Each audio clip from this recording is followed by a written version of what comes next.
हर तरफ से आती है हमको बू मदीने की, और कमली वाले आका। बिस्मिल्लाहिर्रहमानिर्रहीम नहमदुहु व नुसल्ली अला रसूलिहिल करीम, अम्मा बाद, फ़अऊज़ु बिल्लाहि मिनश शैतानिर रजीम, बिस्मिल्लाहिर्रहमानिर्रहीम।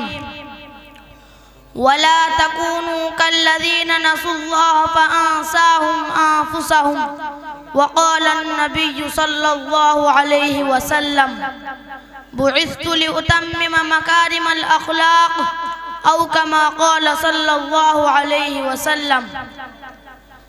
लारेब तेरी रूह को तस्कीन मिलेगी, लारेब तेरी रूह को तस्कीन मिलेगी, तू कुर्ब के लम्हात में कुरान पढ़ा कर।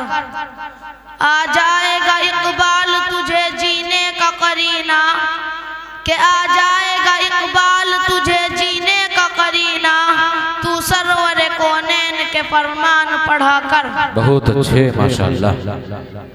मोहतरम हजरात, सदर जलसा, मुअज़्ज़िज़ सामईन, अस्सलामु अलैकुम व रहमतुल्लाहि व बरकातुहू। आज मैं आप हजरात के सामने मोहम्मद अरबी सल्लल्लाहु अलैहि वसल्लम के इनकलाब के बारे में लबकुशाई करने की जसारत कर रहा हूँ। मेरे अजीज दोस्तों, खुदा फरामोशी का नतीजा खुद फरामोशी की सूरत में जाहिर होता है। इल्म व अक़ल, दौलत व इक़्तिदार, रोशन दिमाग, दिल का एहसास, दानिश के देव कुतुब खाने, शुअरा की महफिलें और उलमा की मजलिसें, सब कुछ मौजूद होने के बावजूद जब खुदा फरामोशी आती है तो खुद फरामोशी की नहुसत से महफूज रहना मुमकिन नहीं।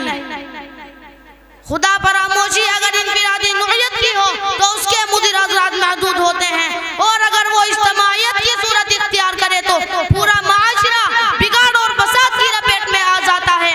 जिंदगी का पूरा निज़ाम तबाह व बर्बाद हो जाता है, सारी सोसाइटी तबाह व बर्बाद होकर रह जाती है। ज़हरल फसादु फिल बर्रि वल बहर का नक्शा सामने होता है। मेरे अजीज दोस्तों, सरकार दो आलम जनाब मुहम्मदुर रसूलुल्लाह सल्लल्लाहु अलैहि वसल्लम की विलादत से कल्ब यही हालत थी कि इंसानियत तबाह व बर्बाद थी, इसकी कोई कुल दरस ना थी, पूरा माशरा फसाद की लपेट में था, इसको कोई जरा सारा देने को तैयार ना था। उस वक्त अल्लाह तबारक व तआला ने आप सल्लल्लाहु अलैहि वसल्लम को मबऊस फरमाया और आप सल्लल्लाहु अलैहि वसल्लम को वादे और मुकम्मल दीन अता फरमाया गया। आप सल्लल्लाहु अलैहि वसल्लम ने पूरी दुनिया को चैलेंज किया कि ए दुनिया वालों, तुम्हारी जिंदगी का पूरा निजाम गलत है, तुम्हारी आदतें गलत हैं, तुम्हारे अखलाक गलत हैं, तुम्हारी रसूमातें गलत हैं, तुम्हारा रहना सहना उठना बैठना सब गलत है। आप सल्लल्लाहु अलैहि वसल्लम ने तने तना इस दावत का आगाज किया और जान की बाजी लगा दी, खतरात में अपने आप को डाला और बातिल से टकरा गए। एक मौके पर जब चचा ने शिकवा किया तो फरमाया, चाचा अगर वो मेरे एक हाथ में चांद और एक हाथ में सूरज लाकर रख दें, जब भी मैं मोहम्मद अपने मिशन से पीछे हटने को तैयार नहीं। किसी शायर ने क्या खूब फरमाया, हक परस्तों की अगर की तूने दिल जोई नहीं, हक परस्तों की अगर की तूने दिल जोई नहीं, ताना देंगे बुद्ध के मुस्लिम का खुदा कोई नहीं।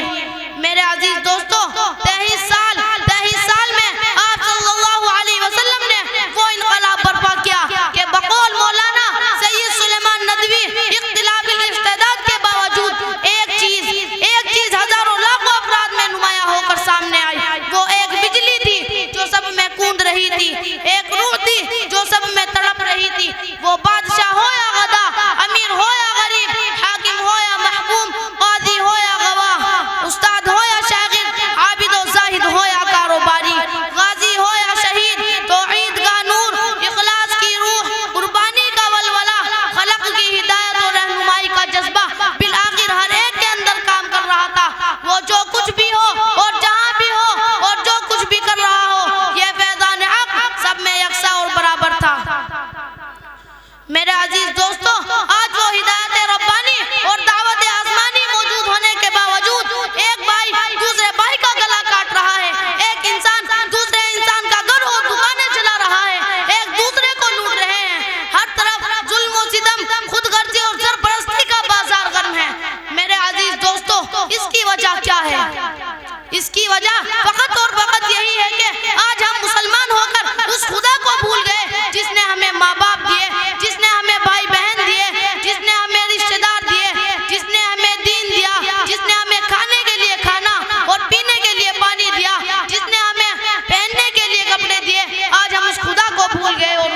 दीन को भूल गए।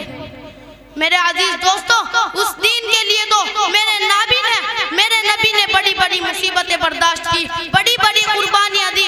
हजरत सुमैया को चीरा गया, हजरत हमजा को शहीद किया गया, हजरत जुबैर की आंखें निकाली गई, तब जाकर ये पैगाम हक हम तक पहुंचा। मेरे अजीज दोस्तों, वक्त की नज़ाकत को समझते हुए मैं इन्हीं चंद बातों पर अपनी तकरीर को खत्म करता हूँ इस शेर के साथ कि रिश्ता ना हो कायम जो मोहम्मद से वफा का, कि रिश्ता ना हो कायम जो मोहम्मद से वफा का, फिर मरना भी बेकार है जीना भी अकारत। वाखिर दावाना अल्हम्दुलिल्लाहि रब्बिल